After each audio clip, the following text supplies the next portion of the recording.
We have a lot to talk about. Some of it is exciting and a lot of it's not. Yeah, it's always a horrible, horrible day when we have to spend a bunch of time talking about injuries and the impact of them. But let's start it off with something exciting, right? Let's go and look at George Pickens mossing this defensive back at practice. Now, the ultimate question is, right, does this matter? Okay, should we be moving George Pickens in our fantasy football rankings because he's going out there and making highlight grabs? Probably not, right? Like with George Pickens, this is something we saw as a rookie. This is just the continuation of Pickens not generating a ton of separation, but being able to go out there and get the ball almost regardless. Now, I know that the first thing people do when they see a clip like this is they go, okay, yeah, let's start drafting this guy more aggressively. This guy is better than we initially thought. In reality, you should probably be targeting wide receivers that generate separation and draw targets at a very high rate, which is not something George Pickens did in his rookie season. But to be fair, if we're looking at the price point of George Pickens right now, that's kind of priced in. Whereas George Pickens has an ADP of wide receiver 39 in these underdog drafts as a mid wide receiver 4. And if you're going to compare him to what you have with underdog player props, George Pickens is a player prop on underdog of 4.5 receiving touchdowns, 775.5 receiving yards, and 55.5 receptions. Now, if we're going to look at the other wide receiver in Pittsburgh that last year was actually able to go out there and command volume, that was able to generate separation, you have Deontay Johnson with his player props on underdog of 5.5 receiving touchdowns, 875.5 receiving yards, as well as 82.5 receptions. And with Deontay Johnson, he is currently going in the middle of round 5 in comparison to George Pickens going in the middle of round 7. So to be honest with you, I thought I was going to be team Deontay Johnson this season. I was expecting everybody to see highlight grabs from George Pickens as a rookie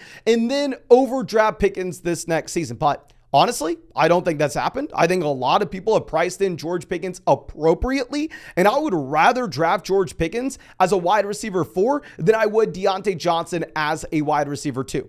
Now, going over to our next piece of news, super brief. Just one of my old favorites, O.J. Howard, someone that I've wanted to root for. I would have loved to see an ascension like Evan Ingram, David Njoku, or hell, maybe even someone before that, Eric Ebron, those tight ends that didn't do a lot at the beginning or the middle part of their careers, but ascended later on to be impact players. I wanted the same thing from O.J. Howard. It's not happening. O.J. Howard just released from the Las Vegas Raiders. This will give a bump up to Michael Mayer, but in reality, in your regular redraft format, you shouldn't really draft Michael Mayer, right? He's going to be a waiver wire option, and if he shows something halfway through the season, then at that point, you can go ahead and pick him up. He was a great prospect in his own right, but this is more so a best ball option, right? You're going to be very excited now to draft Michael Mayer round 18 of your underdog drafts, or honestly, maybe you can even get a little more excited about him in Dynasty. Now, this is the saddest news of this video, and I don't even think it's close. Yesterday, Tim Patrick went down on the field. He was carted off, and we got confirmation that he has a torn Achilles. Not only does Tim Patrick tear his Achilles, but the same day we get the report, the Broncos plan to waive wide receiver KJ Hamler today with the non-football illness designation. Sources say, though the transaction is procedural and designed with the eye towards bringing him back, Hamler's condition isn't overly serious, and he's expected to miss weeks, not months. But regardless of the situation, KJ Hamler getting released is a big deal. Even if the expectation is he's added back in closer to the start of the season, I don't want to take this lightly. So my reservation and my hesitation to go through and push Jerry Jeudy up to the very top of draft boards this year was based under the assumption that this Denver Broncos offense had so much depth. Where last year, yeah, y'all know we bet on Jeudy to be the wide receiver 1 over Sutton. Y'all know I'm the world's number 1 Sutton hater. We'll reevaluate that in just 1 second. But nonetheless, I thought, okay, well, yeah, Tim Patrick's coming back this year. KJ Hamler's going to be healthy. They draft Marvin Mims in the 2nd round. You get Javonte Williams back in. You have Greg Dulcich going into year 2. Maybe Courtland Sutton's healthy. Maybe Jerry Jeudy's not going to go out there and see a 25% team target share. Even if he's the wide receiver 1 in this offense, there's still a ton of mouths to feed. But now that depth has just completely gone out the window, and you need to move Jerry Jeudy up. If we're looking at where he is going in underdog drafts right now, Jerry Jeudy, wide receiver 20, according to ADP. He's going directly behind Keenan Allen. He's going directly behind Deebo Samuel, Amari Cooper, Calvin Ridley, someone we'll talk about in just 1 second. I think that Jerry Jeudy should go up closer to Amari and Deebo Samuel, and 100% needs to be ahead of Keenan Allen. Now, if we're going to go over and look at where Courtland Sutton is getting drafted in these underdog drafts, right now, Courtland Sutton is the wide receiver 49. And you know, I've been on record saying Courtland Sutton, the most overrated wide receiver in fantasy. I mean, people were trying to tell you last season that Courtland Sutton was the next Cooper Kupp, even though the man had never posted a top 24 wide receiver season from a points per game perspective. Now, with that being said, with the departure of both these wide receivers, primarily Tim Patrick, and the addition of Sean Payton this offseason, I do think Courtland Sutton is a value at wide receiver 49. I know, crazy for me to say this, right? I know I don't want to turn into the Courtland Sutton guy, but in my mind, you have to draft him over Sky Moore. Someone we'll talk about in just 1 second. You have to draft him over Michael Thomas. You have to draft him over Rashad Bateman.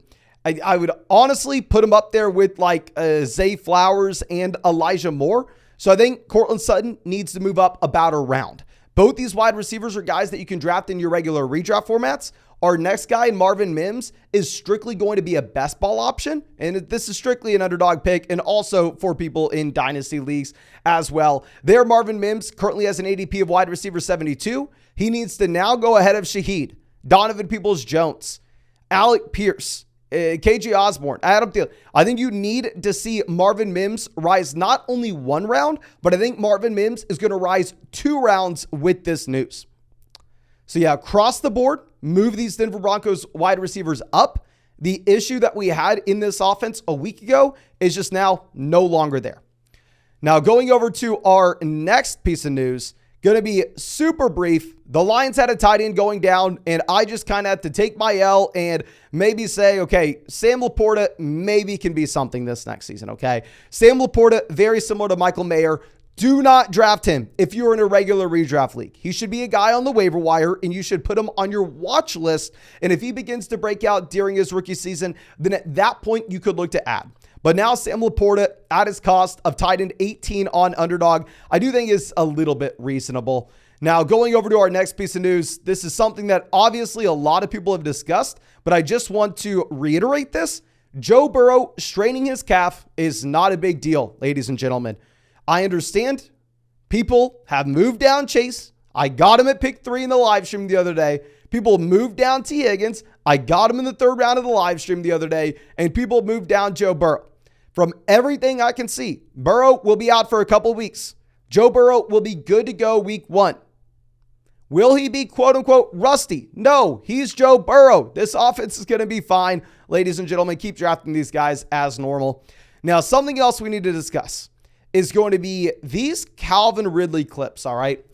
This is probably the most viral thing that we've had from training camp so far this offseason. You have Calvin Ridley versus Zay Jones, where Calvin Ridley looks like a speed demon. Zay Jones looks like he's running in just quicksand compared to what Calvin Ridley is able to do. Then you have Calvin Ridley making a couple highlight grabs similar to George Pickens, which we discussed previously. So it looks like Calvin Ridley is not going to be starting slow. Looks like Calvin Ridley's time away from football. He was still training, and he's still Calvin Ridley.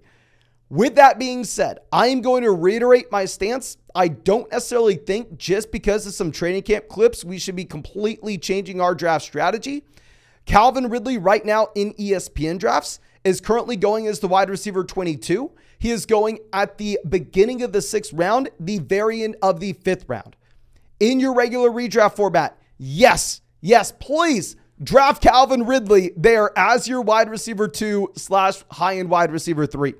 I think he is a phenomenal selection in round 5 based off the upside that he has. But what I've seen is Calvin Ridley now in these underdog drafts begin to move ahead of DK Metcalf. I've seen him in a few drafts go ahead of a player like T. Higgins. And I've seen Calvin Ridley slide up to being the wide receiver 13 or wide receiver 14 based off these clips.